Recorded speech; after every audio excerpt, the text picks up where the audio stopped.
有第三嗰個意見咧，就係關於嗰個閱讀嘅篇幅啊，即係佢嗰個長短啊。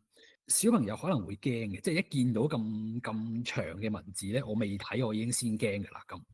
咁所以老師都不妨咧，就係可以拆開佢，即係你唔使一次過俾佢感覺係我哋睇成篇課文，你可以同佢講話，我哋淨係集中睇一段，甚至乎淨係集中睇一句，甚至乎淨係集中睇一個分句。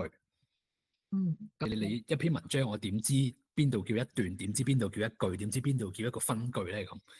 咁其實有一個最簡單嘅方法啦。咁其實呢啲都係語文學習嚟嘅。一個完全唔識中文或者唔識字嘅人，我應該識睇嗰啲標點符號。係啦，非常之好。標點符號即係幫我哋做斷句啊，做 chunking。即係如果對於小朋友嚟講，佢識字能力好差嘅話，我哋可以基本到去呢個程度，就係同佢做斷句啫。一句10個字嘅句子入邊，我可能識2、3個詞語嘅，其實我就大概已經可以估到嗰個句子講啲乜嘢。咁你可以俾佢估，即係俾佢估，其實就係一個閱讀嘅訓練咯，就係一個閱讀嘅策略咯。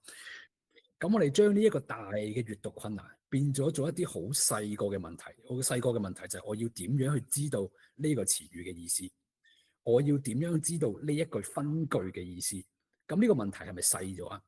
我哋就可以揾一啲方法就去解決佢啦。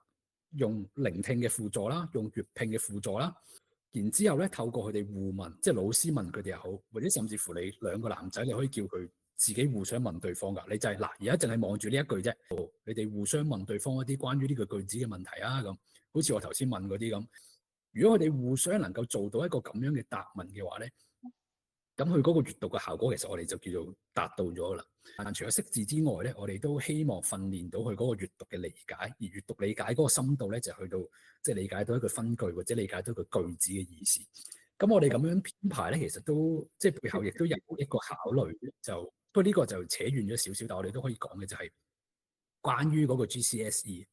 因為 GCSE 嗰份閱讀理解嘅卷咧，其實佢哋嗰個要求係去到我頭先所講嗰個程度。